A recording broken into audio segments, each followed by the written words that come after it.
यहां पे get all का लिखेंगे, ये लो जी, where request is equal to new, और ये HTTP गेट, कोई पैरामीटर नहीं पास करना। और ये क्या बन गया, क्लाइंट। यहां तक तो ठीक है। अब आपका रिस्पांस, और उसको हमें उल्टा डीसीरियलाइज करना पड़ेगा, क्योंकि जब वो डाटा वहां से आएगा वो क्या होगा, सीरियलाइजेबल होगा। हमें क्या करना, उसको डीसीरियलाइज। तो HTTP response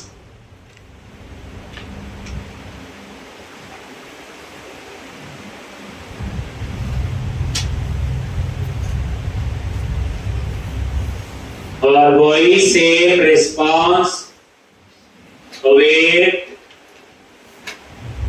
client dot send ascend,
इस रिस्पांस में जो रिजल्ट है, तो यहां पे चेक करो कि HTTP response dot status code और सिस्टम डॉट, और क्या है स्टेटस कोड, ओके, उसमें ओके आता है ना रिस्पांस कैट में। अब हमने इसे डीसीरियलाइज करना, क्या करना होगा, इसको डीसीरियलाइज। एक और कैसे हम लोग करें, तो यहां पे वेर रिस्पांस, यहां पे JSON स्ट्रिंग, और ये सिंक है तो आगे क्या लगा लो, अवे। ये रीड कर लिया, लेकिन जब रीड किया ये तो डीसीरियलाइज था। अब हम इसे क्या करेंगे, सीरियलाइज।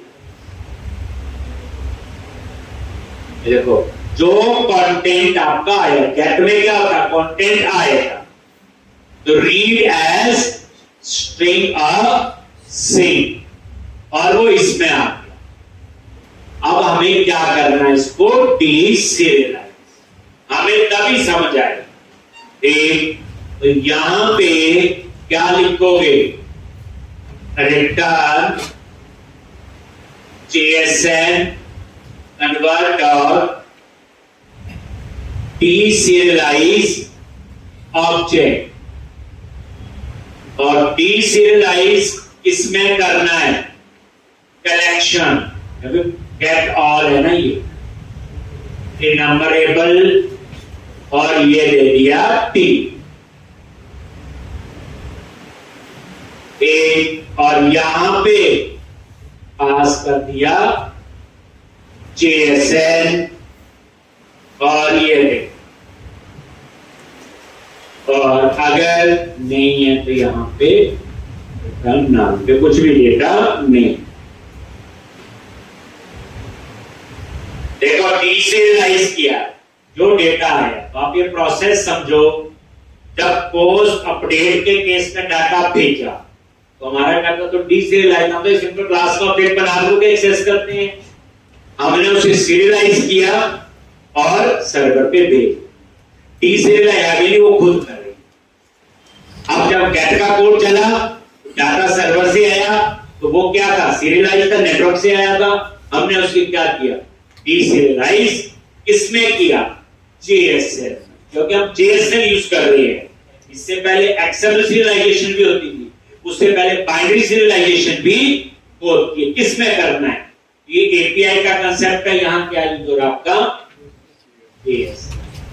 अब आप बताओ फाइंड में क्या चेंज करना होगा?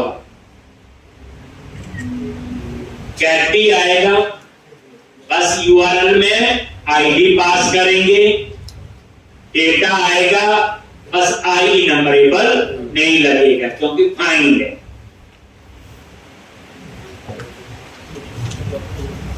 ये देखो नीचे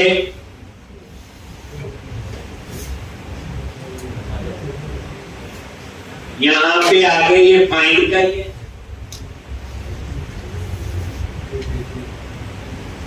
ये कंसेप्ट पूरा, लेकिन ये ऐसी जेनेरिक रिपोजिटरी है, बच्चे किसी भी प्रोजेक्ट में यूज कर सकते। पेस्ट किया, यहां पे असेंग पता ही है, गेट, और अभी हमने क्या किया? यूआरएल क्या पास किया? आईडी।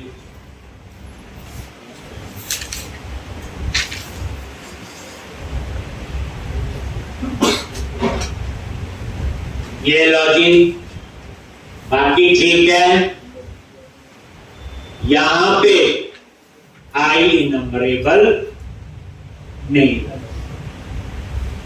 बाकी ये है। और उसमें कोई चेंज नहीं है। अब आपके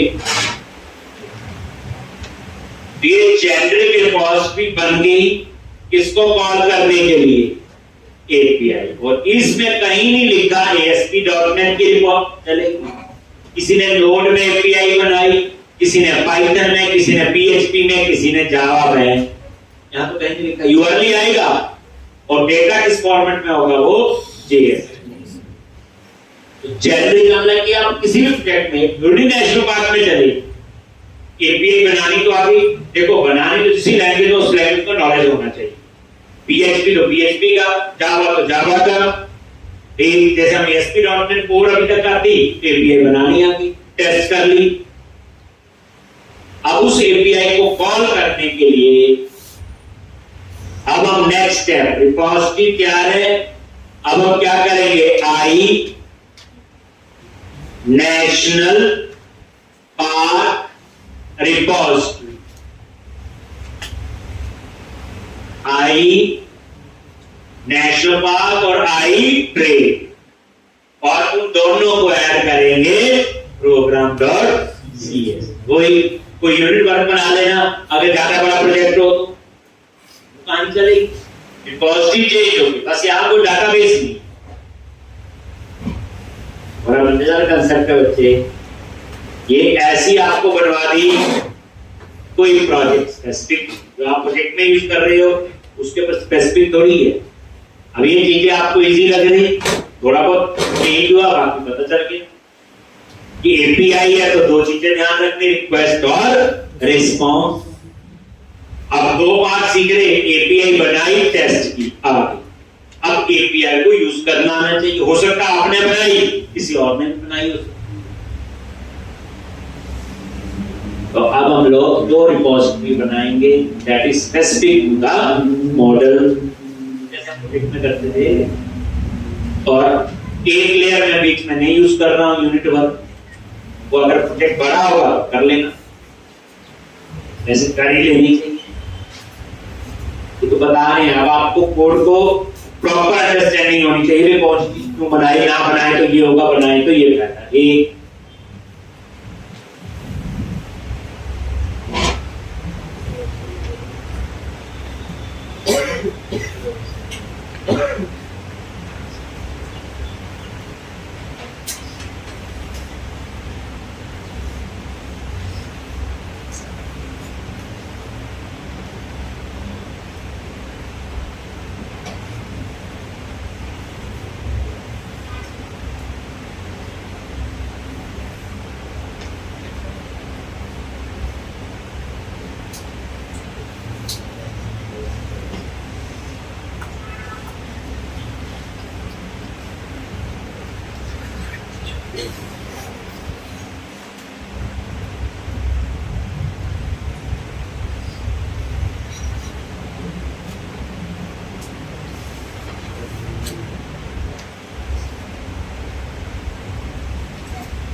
अब यहां पे बस अब आपने क्या करना है, आई रिपोजिटरी फोल्डर पे जाओ, ऐड क्लास और यहां चूज करो इंटरफेस लिया, और यहां क्या लिखना है, आई नेशनल पार्क रिपोजिटरी, आई नेशनल पार्क रिपोजिटरी, और यहां क्या लिखते थे याद करो, आई रिपोजिटरी नेशनल पार्क, और ये इंटरफेस आपका बन। फिर हम क्या बनाएंगे, नेशनल पार्क रिपोजिटरी,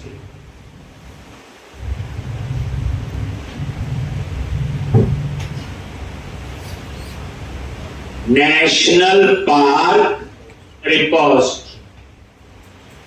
इसमें क्या करेंगे, इनहेरिट करेंगे, इस इंटरफेस को भी इंप्लीमेंट करेंगे और रिपोजिटरी क्लास को इनहेरिट, वहां एप्लीकेशन डीबी कॉन्टेक्स्ट पास करते थे, यहां क्या करें, आई HTTP क्लाइंट,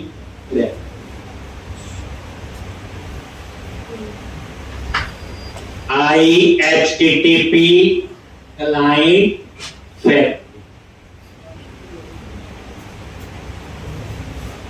याद है, चलो थोड़ा चेंज हुआ, रिपोजिटरी पे राइट क्लिक किया, ऐड और नेशनल पार्क रिपोजिटरी, और यहां पे किसको इनहेरिट करोगे जी, यहां पे रिपोजिटरी क्लास किसके लिए है, नेशनल पार्क और कॉमा इंटरफेस, इसको इंप्लीमेंट लॉन्च, और यहां क्या लिखेंगे, private read only I HTTP client factory, constructor में गए और आई HTTP क्लाइंट फैक्ट्री और बेस क्लास में पास कर दिया, याद करो।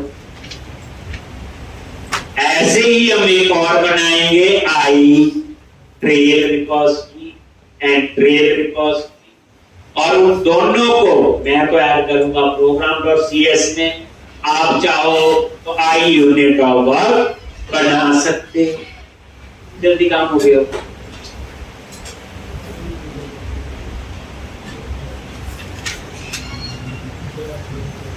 ASP.NET कोड में आप काम कर सकते,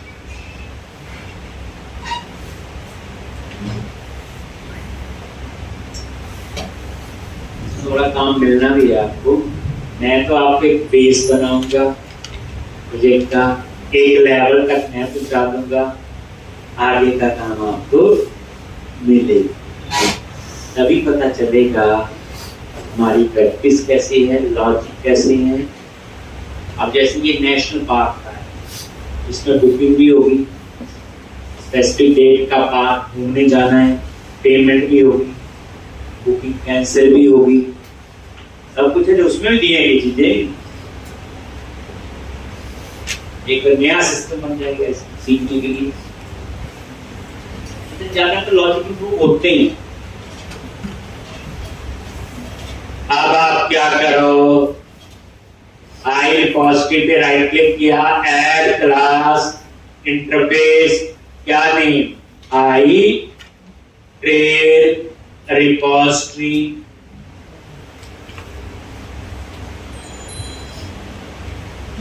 आई ट्रेल रिपोजिटरी, आई ट्रेल रिपोजिटरी। और यहां पे आई रिपोजिटरी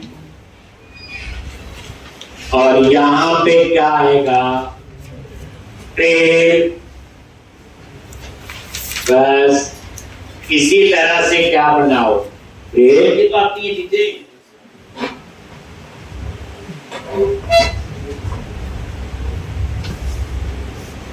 रिपोजिटरी, ऐड क्लास,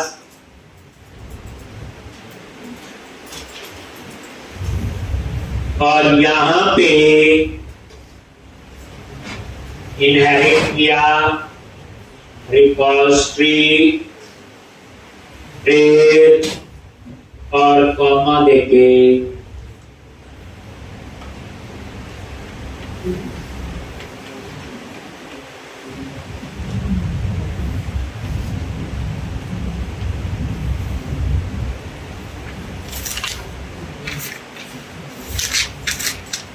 एक private read only I HTTP client factory, I HTTP base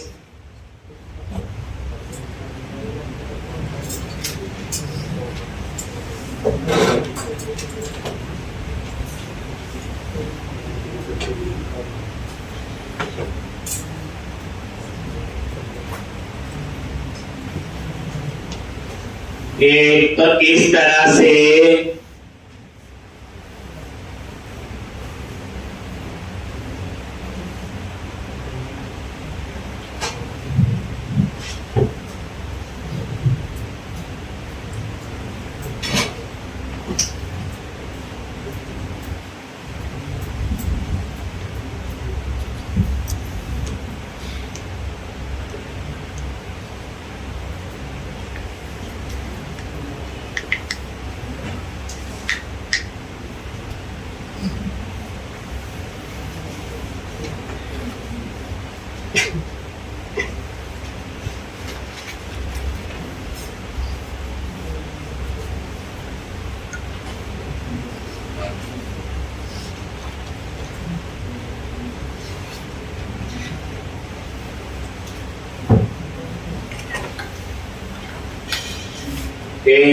अब आप प्रोग्राम डॉट CS में आ जाओ। हम वेब एप्लीकेशन में काम कर रहे हैं, ठीक। और यहाँ बिल्डर ऊपर आप लिख सकते हो builder dot services dot add scope, याद है तो I trail repository then trail repos. इसी तरह से आई नेशनल पार्क और यहां पे नेशनल पार्क रिपोज बन गया पूरा सिस्टम। अब आगे की कहानी वही, हम सिंपल नेशनल पार्क कंट्रोलर बनाएंगे, इंडेक्स वही, अफसर वही सारा, बस फर्क कितना होगा कि बैकग्राउंड में सारा डेटा मैनेजमेंट एपीआई से। क्या करो, लेआउट पे जाओ,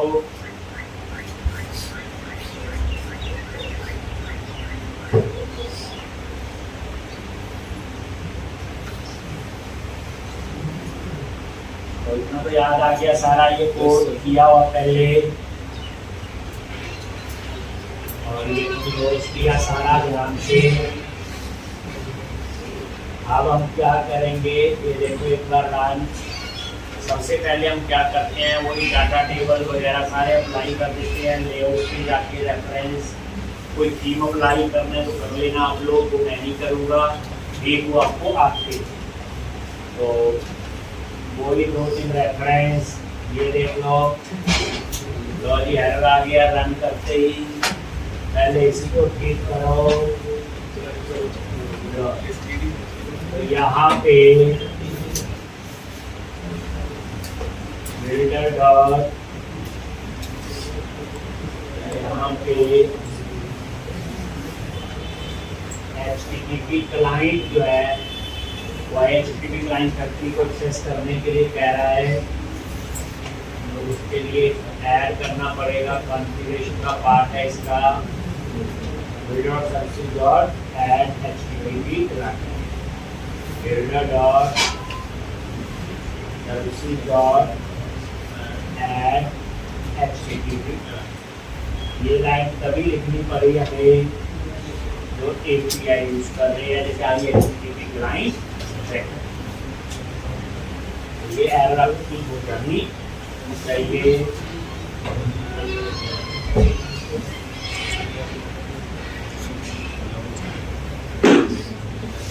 ठीक, अब आप रन करके देख लो, बिल्डर ऐप से ऊपर ही लिखना, बस याद रखना ऊपर है जहां मर्जी।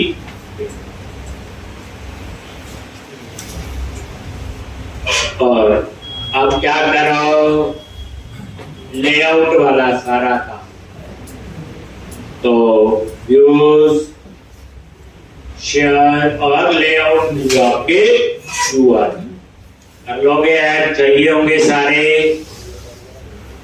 ये लो जी, अभी आ गया डिजाइन। अब क्या करना है, अब आपको एप्लीकेशन से दोबारा से पता चल गया, इस प्रोजेक्ट में हम वेब एप्लीकेशन में काम कर रहे हैं, एपीआई वाला काम हो गया, यूज, शेयर और अंडरस्कोर लेआउट। ठीक, ये आ गया।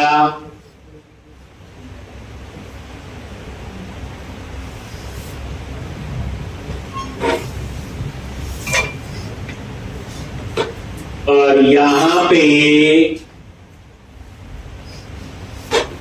ये नीचे आपने ऐड, बड़े यहाँ प्रोजेक्ट से उठा लेना ना अपने, वही है सेम जो आपने अपने प्रोजेक्ट में यूज की है। ठीक, आप इसके ऊपर आप बच्चे अपने आप थीम वगैरह अप्लाई कर लेना, मैं नहीं कर रहा हूँ, वो डिजाइन वाला ये पता है। अब मैं सीधा क्या कर रहा हूँ, ठीक कर लोगे, ये क्लोज किया और कंट्रोलर, तो यहां पे कंट्रोलर पे राइट क्लिक किया, ये नॉर्मल एमपीसी कंट्रोलर हो, ठीक, वही एमपीसी कंट्रोलर एम्प्टी, और इसका नाम रख दिया मैंने national park, national park controller. ये लो जी, ये नेशनल पार्क कंट्रोलर। इस बार कोई एरिया नहीं बना रहे, एक छोटा सा कंसेप्ट, बड़ा हो तो एरिया वगैरह, ये सिंपल वेब एप्लीकेशन वही है।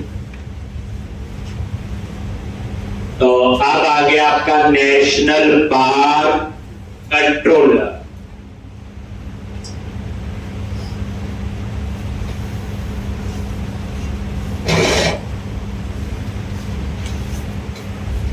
ठीक, अब यहां पे क्या करना आपने, ये index, right click, add view, वो इरेजर व्यू इंडेक्स। अब क्या करो, इसका मेन्यू बना लेंगे ऊपर नेशनल पार्क। ये सारी कहानी लिखेंगे, हाँ वही गेट ऑल एपीआई सब वो बनेगा जो हम लोग अपने प्रोजेक्ट में करते हैं। ये फायदा है, अब देख लो कोई मुश्किल आपको नहीं लगेगी। यहाँ पे एक्साइटमेंट आपको ये है कि डाटाबेस में इमेज कैसे सेव करनी है, दूसरे वाली बात ही है। ठीक, तो इसलिए अब ये आ गया जी, रन करो। आपने डिजाइन पे ध्यान देना आता है, जो स्टूडेंट में आपको चीजें बता दी वो आपने ये रे। अब मैं यहाँ पे लिखूंगा नेशनल पार्क, मेन्यू बनाओ। मेन्यू कैसे बनाते हो,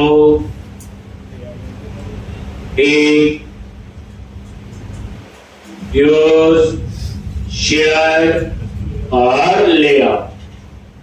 और यहां पे ये एलआई टैग है और ये पेस्ट कर दिया। ठीक, कोई से एरिया नेम देने की जरूरत नहीं, हम सीधा नेम क्या लेंगे, कंट्रोलर, और कंट्रोलर का नेम है आपका नेशनल पार्क। तो ये होम की जगह कंट्रोलर का नेम दे दिया नेशनल पार्क, एक्शन दे दिया मैंने इंडेक्स, और यहां टेक्स्ट दे दिया नेशनल पार्क। ठीक, अब जैसे सेव करोगे तो वहां पे वो मेन्यू ऑप्शन आनी चाहिए।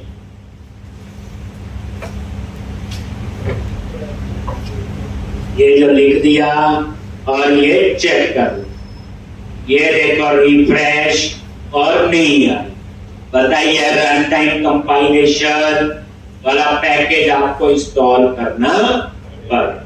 तो ये मेन्यू बना लोगे, कुछ स्पेशल नहीं, वही एलआई, कंट्रोलर का नाम दिया एक्शन और नेशनल पार्क।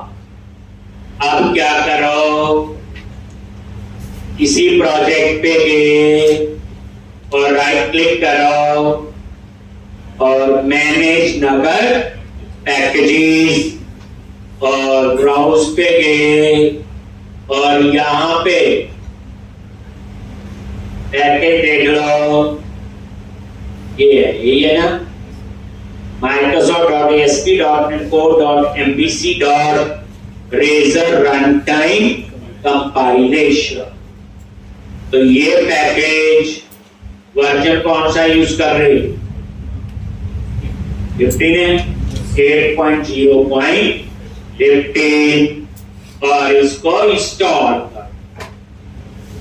याद है, बताइए क्यों करते हैं, आई एक्सेप्ट। तो ये आपका पैकेज, ये देखो प्रोजेक्ट पे डबल क्लिक करो, ये यहां पे इंस्टॉल हो। अब आपने क्या करना है, program.cs में गए और वहां पे यही है ना, add controller with views dot add, क्या लिखते हैं, add runtime compilation। इस तरह से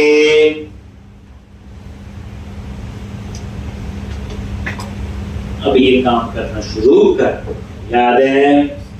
तो अब हम नेशनल पार्क कंट्रोलर बनाएंगे, कोई इंडेक्स पेज पे national park list, new national park, data table apply होगा, वहां एडिट डिलीट, बस बैकग्राउंड में सारा काम क्या करेगी, उसके लिए भी हम रिपोजिटरी जेनरिक बना चुके हैं। अब सारा हमारा तैयार है। अब जो चीजें हैं वो हमारी कॉमन है, जो हमने प्रीवियस प्रोजेक्ट में यूज की। तो इतना करोगे, कल हम लोग इसमें आगे